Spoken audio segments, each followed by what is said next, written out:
bokk na ci li ci gën a fa situation financière bu catastrophique ci Dakar Dem Dikk ak bor boo xamante ne rek dafa jéggi dayo waaye itam ay perte yoo xamante ne kenn mënu ko xayma mu di ay kaddu directeur général bii di Oumar Ben Khattab Silla mi tuumal directeur bi nga xamante ne moo fa jógee muy annoncé itam ay bus yu yees ngir rek woyofal jafe-jafe askan wi nga xamante ne rek ñu ngi dund lu metti ci jamono yu couvre-feu bi manifestation rek ngir xeex couvre-feu bi ba tey ca Thiès gouvernement bi nag wala sax gouvernement bu région boobule fësal ay kaddu rek tey artu ñi nga xamante ne rek ñoo nekk ci ginnaaw yooyu le mouvement ñu wax itam ci déguerpissement ay jaaykat yu nekk ca Thiès sud ñu jëlee leen ci bërëb bi ñu nekkoon mu di nag loo xamante ne tax na ñu fësal bu baax a baax seenub nakar dinañ leen déglu ci yile xibaar ñaareelu pàcc xibaar yi xibaaru biti réew lay daw nes tuut ñu faram fàccal leen.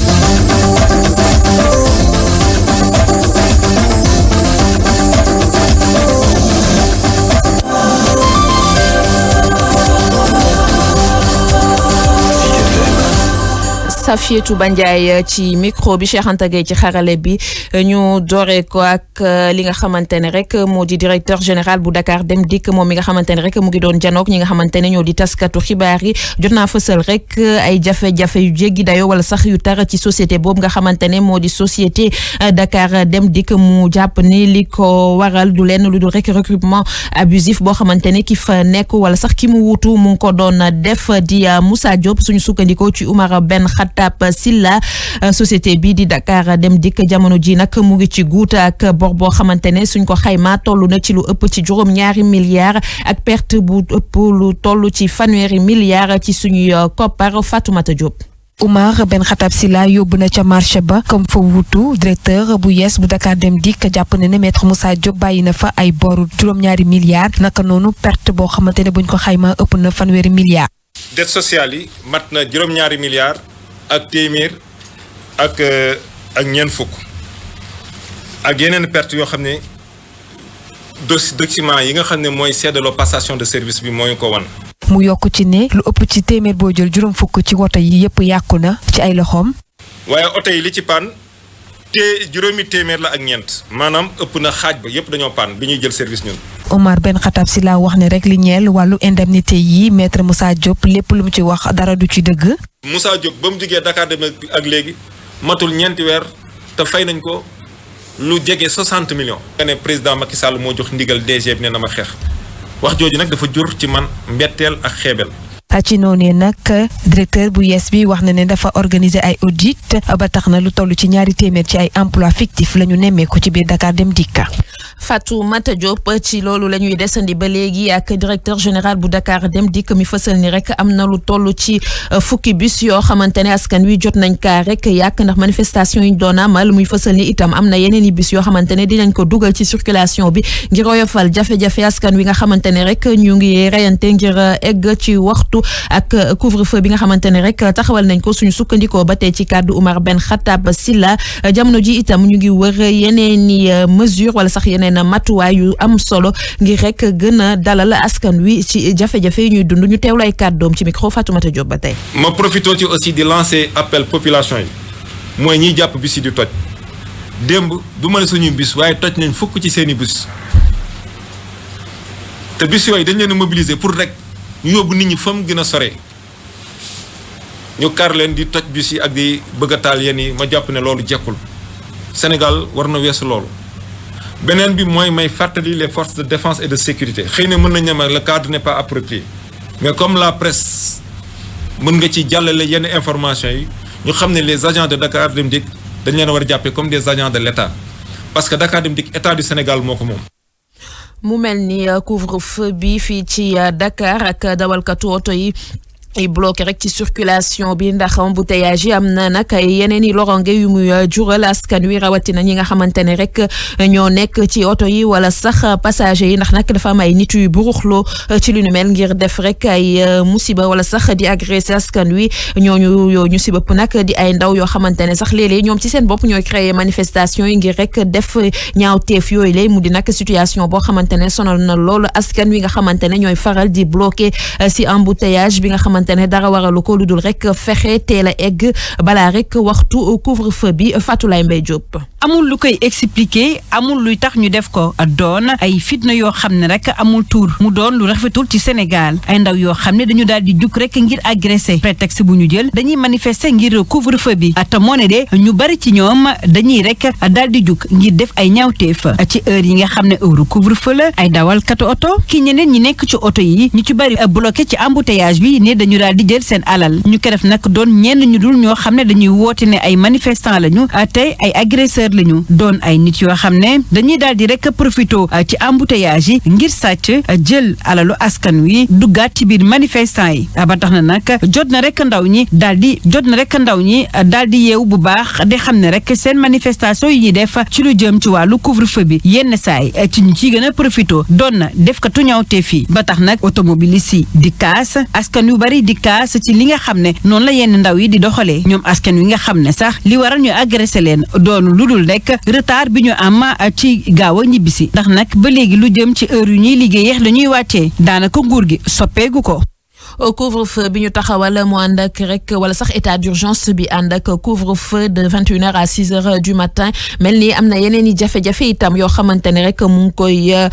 jural askan wi nga xamante ne dañuy am jafe-jafe bu baax a baax ngir respecter yooyu lay waxtu ngir nag ay mesures yu ne mel maanaam sax yu dëgëree ni nguuru Sénégal waroon nag ay jël ay mesures d'accompagnement ngir rek woyofal li nga xamante ne moo di conséquences yi ci askan wi horaire liggéey yi wala sax yeneen poñ yoo xamante ne waroon nañ ko jot liggéey wala sax vérifier bu baax a baax étudier ko laata rek ñuy jël bile décision ngir rek gën a mën a gunge askan wi nga xamante ne jamono ji ñu ngi dund lu jafe ngir rek takk der yi bañ a dal seen kaw dinañ ci dellu si suñu yeneen i xibaar. Mbour la ñu jëm ak manifestation yi am fan yi ba léegi ak couvre-feu bi nga xamante ne rek ñu ngi ko taxawal mu mel ni maire bu Mbour bi nag mu ngi woo ndaw yi si ñu ànd ak dal rek tey woo wala sax tey invité ñi di parents yi si ñu sensibiliser seeni doom ngir rek bañ yenn débordement yoo xamante ne rek mën na leen indil ay loronge ëllëg ñu teewlu ci loolu ay kàddu Fallou Sila ci micro Aliou Badara Sonko. moo tax may ñaan ñi tant que couvre-feu baa ngi fi nañu ko respecté bu 9h bu kenn génn su 5h ñu dem génn su bët setee ñu dox seeni soxla kooku dañ koy ñaan nit ñi parce que démb li am démb danger la baaxul ci kenn nag c'est pourquoi daal ñu ngi ñaan population bi ak parents yi ñu téye xale yi parce que du mbirum feebar bee tax bu loolu feebar bi kenn ñu téye kenn. dem rek ak gouverneur bu région bu Thiès mi nga xamante ne mu ngi doon amal ndaje wala sax réunion ak comité régional bi xeex lépp lu jëm ci wàllum pandémie bi moom nag jot na fësal ay kaddu ci couvre-feu waaye itam état d'urgence beeg ndaw yi nga xamante ne ñu ngi génn boobaak léegi di manifester ndax di ko nakarlu ca Mbour ak Joal gouvernement bu Thiès bi nag di artu ñi nga xamante ne ñoo di ndaw yi nga xamante ne ñu ngi braver boobu les mesures bi ñu teg ngir xeex rek li di pandémie bi ñu teewlu ci loolu ay kàddu Mamadou Moustapha Ndaw ci micro Mbaye Tall Xuma.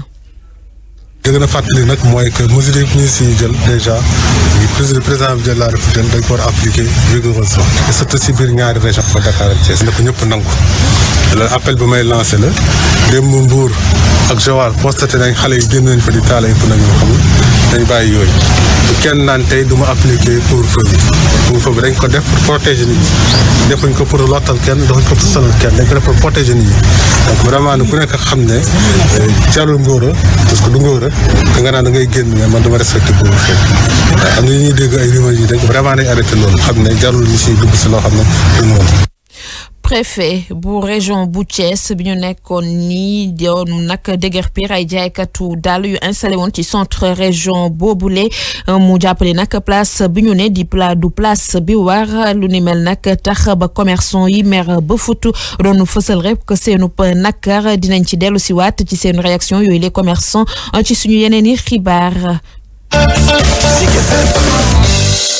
ñu dem Pikine ak modernisation école coranique yi ñu yoowee daara ñi nga xamante ne rek ñoo yore yooyu les daara commencé nag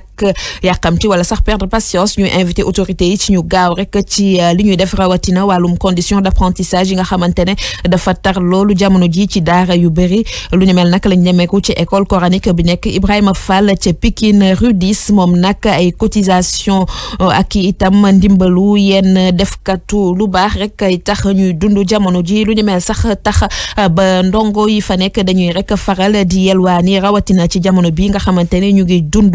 mbas mi ñu teewlu ci loolu reportage yu Younoussa Baldé.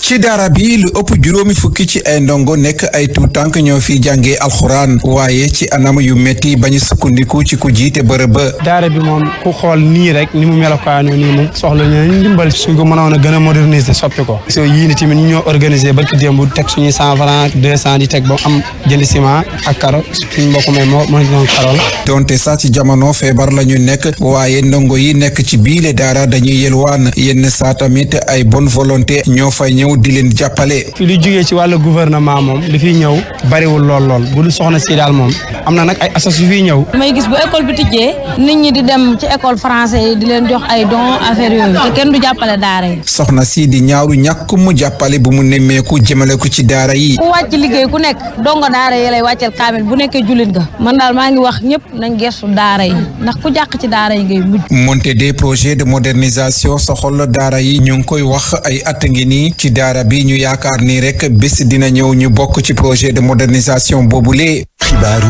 bitim réew. Mali lañ koy dooree bii di ñetteelu attaque boo xamante ne rek ay militaire français mu ngi dal seen kaw depuis ndorteelu weeru décembre bi suñu sukkandikoo ci état-major bu armée française attaque bi nag mu ngi am démb ci suba ci zone bi ñu duppee rek 3 frontières diggante Mali Niger Burkina Faso benn véhicule boo xamante ne rek dañ ko piégé moo ñëw rek dal ci ginnaaw convoi opération bi nga xamante ne rek militaire malien yi ñoo ci nekkoon du toll rek ci juróom benn militaire français jot nañ leen a évacuer ci hôpital bu Gao waaye nag mën nañ jàpp ni seenub